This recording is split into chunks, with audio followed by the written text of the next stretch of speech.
Bonjour, bienvenue pour un petit tutoriel d'installation de Debian. Alors, allons-y. C'est en machine virtuelle, mais ça ne devrait pas poser de problème particulier.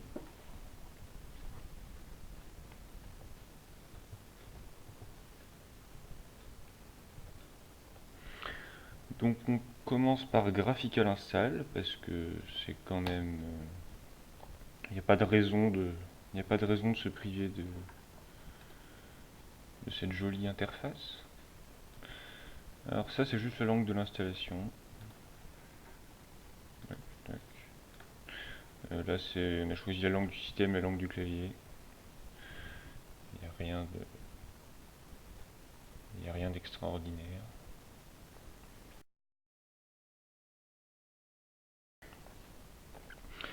Donc là, l'étape de détection du matériel réseau, suivant là où vous installez Debian, ça peut ne pas marcher. Ça peut ne pas trouver de carte et auquel cas il faut juste lui dire que vous n'avez pas de carte. Et puis c'est un problème qui se règle plus tard. Donc le nom de la machine doit Debian. Alors ça c'est si vous voulez plutôt en faire un serveur ou je sais pas quoi, mais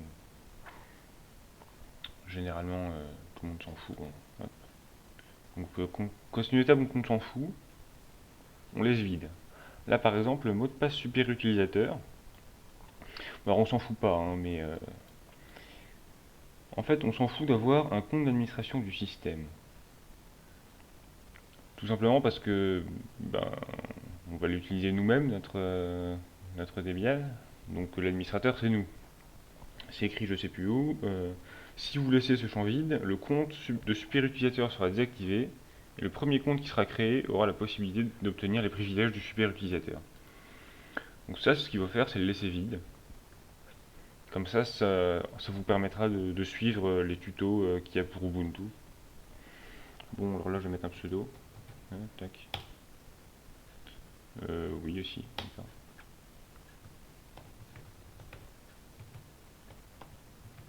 Donc là, voilà. Le nom complet, où j'ai mis une majuscule tout à l'heure, ce qui va s'afficher à l'écran de connexion. Le nom, euh, le nom d'utilisateur, vraiment, c'est si vous voulez vous connecter en ligne de commande, par exemple, entre autres. Et le mot de passe, c'est le mot de passe. Sur Debian, il n'a pas besoin d'être particulièrement fort, je crois. Enfin, non.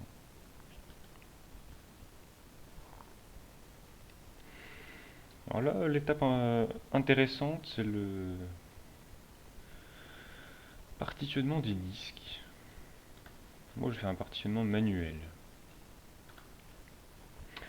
Alors là, le disque est vide.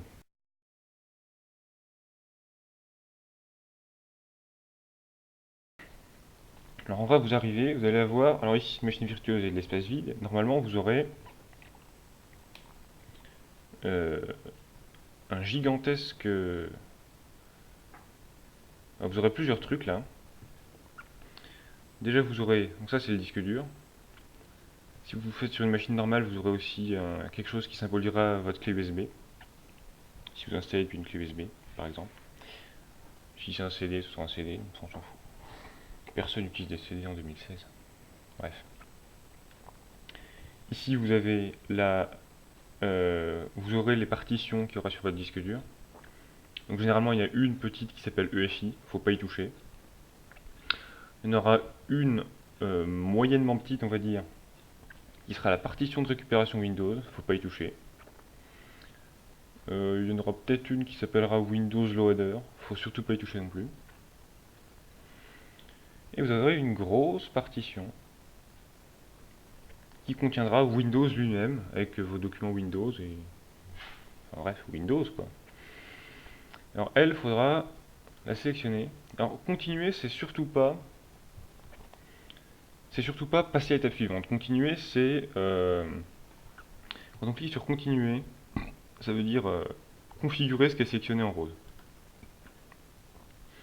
Donc dans le cas de votre partition Windows, il faudra la sélectionner et faire réduire cette partition. Bon là, c'est pas le cas, donc on va faire créer une partition. Alors, on va créer une partition de 10 gigas.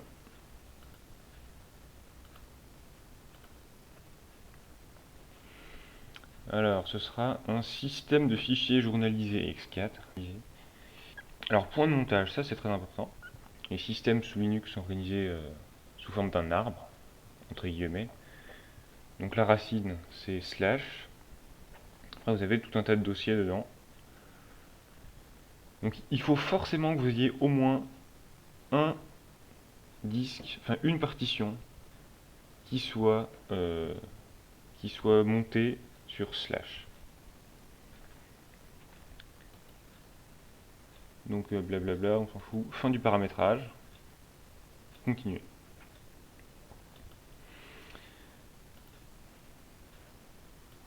Alors là, on va créer quelque chose qui s'appelle le swap.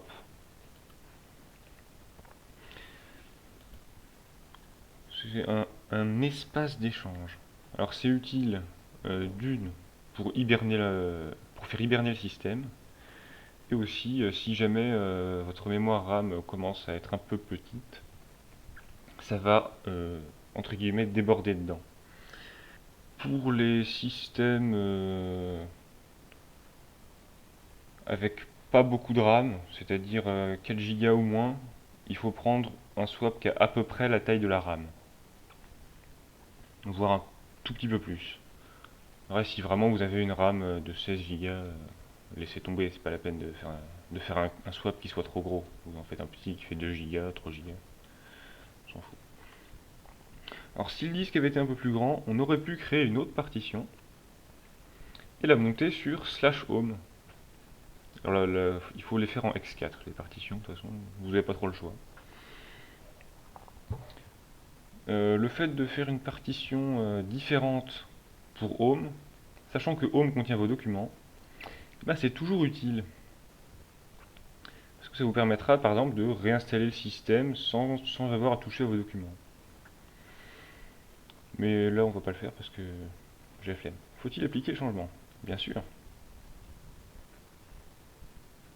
Donc oui, les barres de chargement n'avancent pas très vite, c'est quelque chose que je vais couper au montage.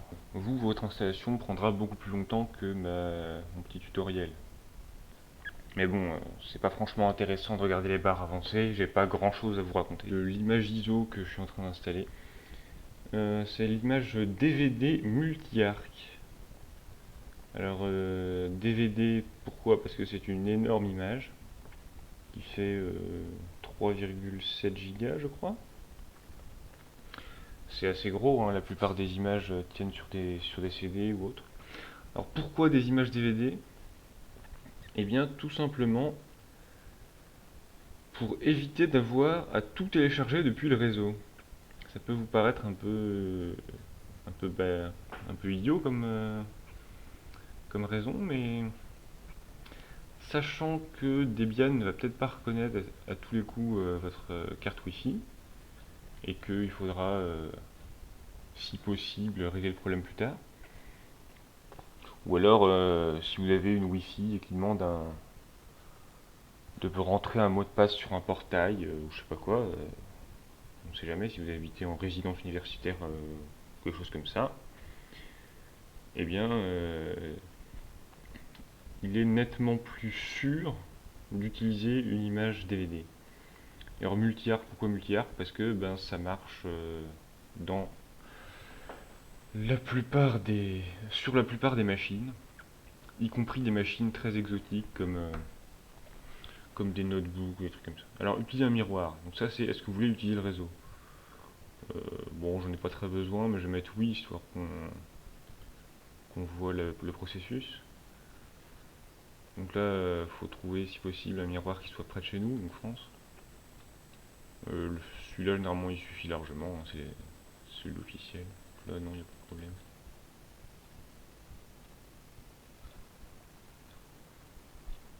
Alors, l'étude statistique, vous voyez, bon, ils ont l'honnêteté de mettre non par défaut. Vous pouvez mettre oui si vous voulez. Après, là, c'est une machine virtuelle, donc je vais jamais m'en servir. Je pense que c'est pas très utile, je vais laisser non. Alors, ça c'est quelque chose il faut que vous ayez réfléchi à ça euh, avant d'installer, c'est à quoi sert votre machine. Si c'est un serveur web, euh, bah, vous cochez serveur web. Bon là je vais rien imprimer, c'est une machine virtuelle. Alors utilitaire usuel, vous le laissez quoi qu'il arrive. Si c'est un serveur web, vous n'avez pas vraiment besoin d'environnement de bureau. Bon, alors Special Task, c'est vraiment pour des trucs très spécialisés. Je n'ai pas vraiment l'intention de... Je me demande bien à quoi ça ressemble, le gaming sous Debian. Bon, non, je vais pas le faire, ça prendra trop de temps. Alors Gnome est très moderne, épuré, etc. KDE, c'est un peu le turfu, même si c'est un peu lourdingue. Cinnamon, c'est très cool. Maté aussi. LXDE, c'est si vous avez un ordinateur en carton. Ce n'est pas mon cas, mais bon. Moi, je vais installer XFCE. Par défaut, je crois que Debian utilise GNOME. Donc il est possible que je me retrouve avec XFCE et GNOME, parce que je ne me souviens plus de ce que fait cette case. Il est possible que cette case installe GNOME.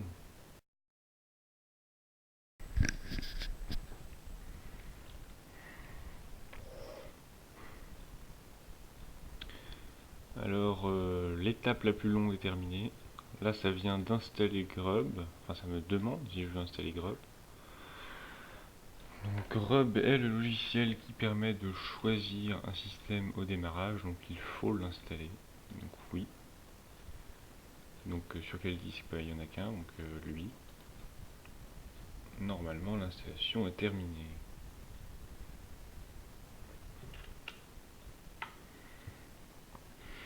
Donc l'installation est terminée. Donc vérifiez que le support d'installation est bien retiré. Je crois que dans le cas d'une machine virtuelle, il se retire tout seul. Si vous installez pour de vrai, c'est à ce moment-là qu'il faut déconnecter votre clé. Et donc continuer.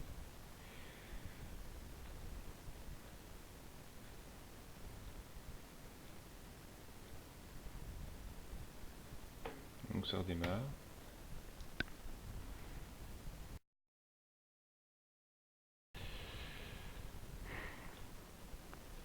Oh, c'est joli. C'est pas adapté à l'écran parce que VirtualBox est un peu idiot, donc la machine virtuelle est très mal faite. Oui, oui, oui. Bon allez, par défaut. Je vais pas me faire chier.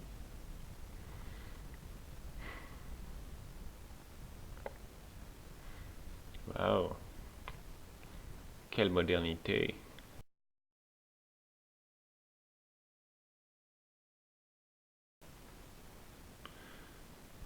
Donc l'une des premières choses qu'on va faire, alors sudo la commande pour faire quelque chose en tant qu'administrateur, nano un éditeur de texte, etc apt source.list. Le mot de passe ne s'affiche pas, c'est normal. Et ce qu'on va faire, c'est qu'on va mettre ça en commentaire pour éviter que on nous demande d'insérer le CD-ROM à chaque fois. Là, on va rajouter non free avec un tiret ou pas? Je sais jamais. Je suis un peu dégoûté. Oh.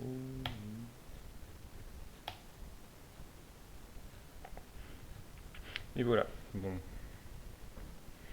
Et maintenant, on peut estimer que le système est fonctionnel. Allons voir. C'est Internet ça, moi? Oui. Je suis pas un grand fan de l'organisation des bureaux de XFCE. Il n'y a pas un truc là, genre. Ouais, 4 c'est beaucoup. On va en mettre 2. Ce sera bien suffisant.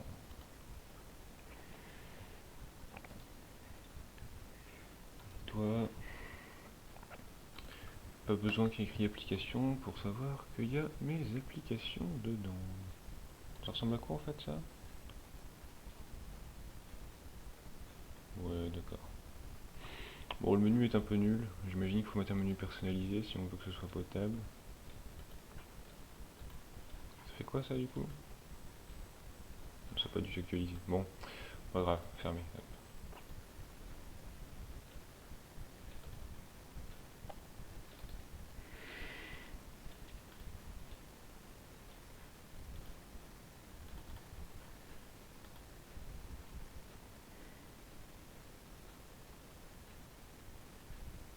Alors, répertoire personnel, image. Alors vous remarquerez que c'est assez moche, mais c'est configurable.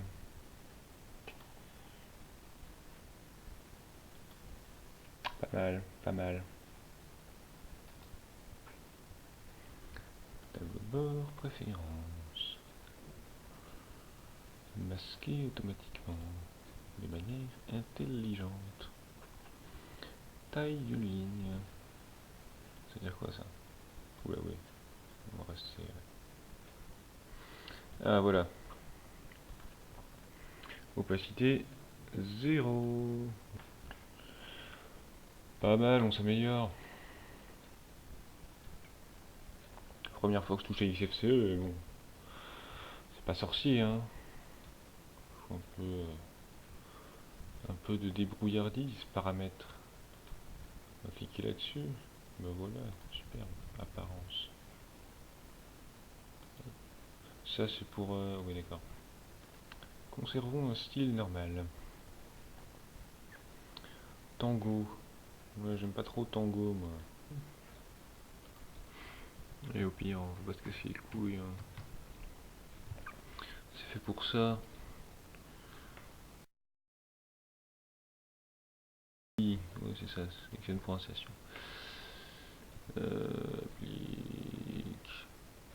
Appli.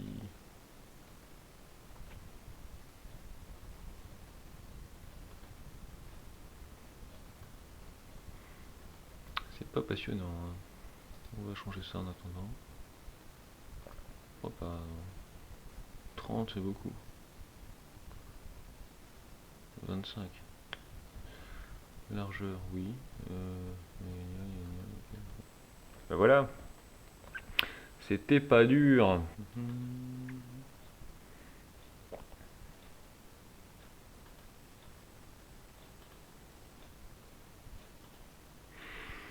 Eh ben, c'est vachement personnalisable tous ces enfantillages. Ouais, non, 36. C'est bien 36.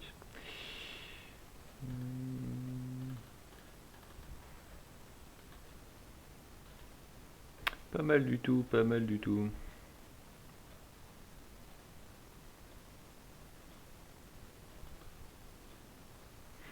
Ah, voilà un truc qui me plaît. C'est quoi ces conneries là? Oula, oula, oula. On va laisser l'huile, il a l'air pas mal. Bon, ben, ma foi, c'est très bien XFCE. On l'a installé sans trop de problèmes. Il a l'air de marcher. Moi je dis très bien, au revoir.